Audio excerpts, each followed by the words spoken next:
Bonjour à vous tous. Dans cette série de vidéos sur les conteneurs en C++, nous allons maintenant voir le conteneur list. Une liste va nous permettre d'ajouter des données qui pourront être traitées.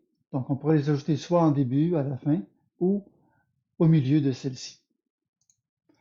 La liste, pour la déclarer, nous devrons bien sûr avoir un include list. Puis par la suite, nous pourrons faire list, symbole plus petit, le type, symbole plus grand L. Donc, le type pourrait être un int, un float, un string, une classe ou autre, selon le besoin. Alors, comme exemple, ici, nous avons liste, symbole plus petit int, symbole plus grand L.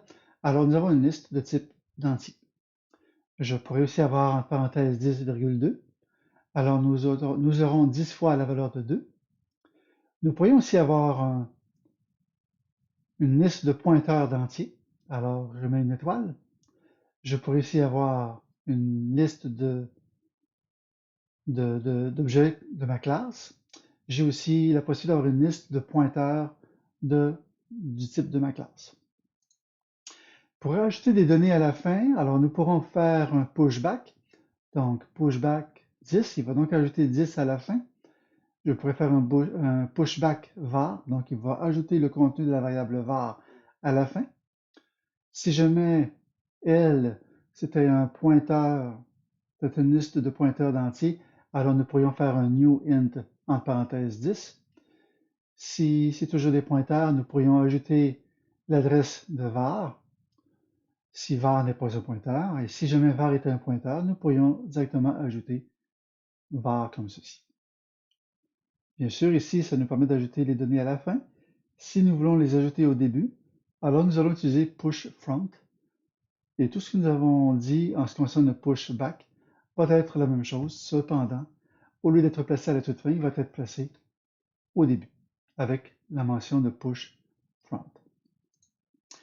Si je veux ajouter des données entre le début et la fin, alors j'aurai besoin d'un iterator. Donc list, symbole plus petit, int, plus grand, deux points, iterator cible. Si jamais ma liste était une liste de pointeurs d'entiers, je devrais ajouter l'étoile. Puis par la suite, ce que je vais indiquer, je vais lui dire que cible est égal au début de ma liste. Donc, je vais cibler le premier élément.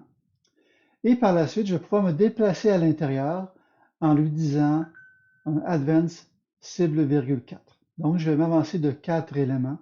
Je vais donc être rendu au 5e. Puis par la suite, je pourrais utiliser un insert avec cible, suivi de la valeur que je vais ajouter. Si j'indique 5,12, j'aurai donc 5 fois la valeur 12. Si j'ai 5,var, j'aurai 5 fois le contenu de la variable var. Si j'ai une liste de pointeurs d'entiers, alors je pourrais faire un new int 10. Sinon, si var n'est pas un pointeur, je pourrais utiliser l'adresse de var, la référence. Et puis, si jamais var était un pointeur, alors je pourrais utiliser directement comme ceci. Pour connaître la taille, je vais pouvoir utiliser la méthode size. Pour afficher les données, alors je pourrais utiliser mon iterator. Donc j'ai list int iterator cible. Je vais lui dire que cible correspond au début.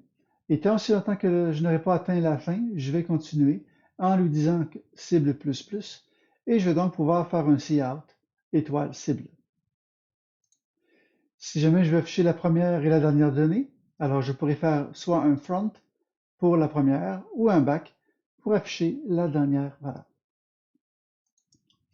Pour trier les données, je pourrais utiliser la méthode sort.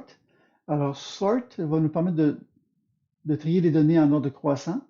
Si je veux les trier en ordre décroissant, je vais ajouter la mention greater int, parenthèse. Donc ceci va me permettre de trier en ordre décroissant. Si jamais je me souviens plus de cette mention, je pourrais faire un sort suivi d'un reverse. Le reverse fait en sorte de changer l'ordre des données. Alors, si les données étaient de l'ordre de A à Z, alors je vais me retrouver à avoir les données de Z à A.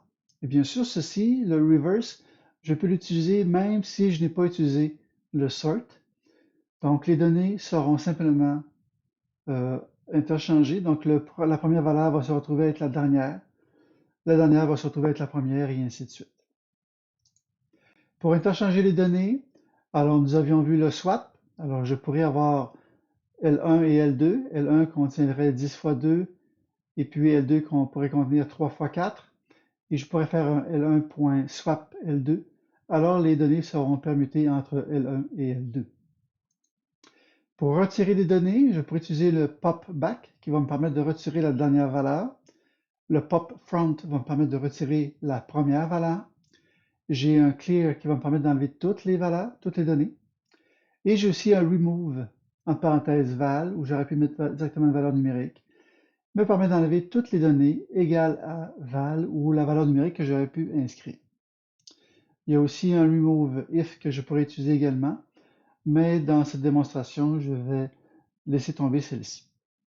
Alors, dans les prochaines vidéos, je vais vous montrer comment l'appliquer directement avec le C++.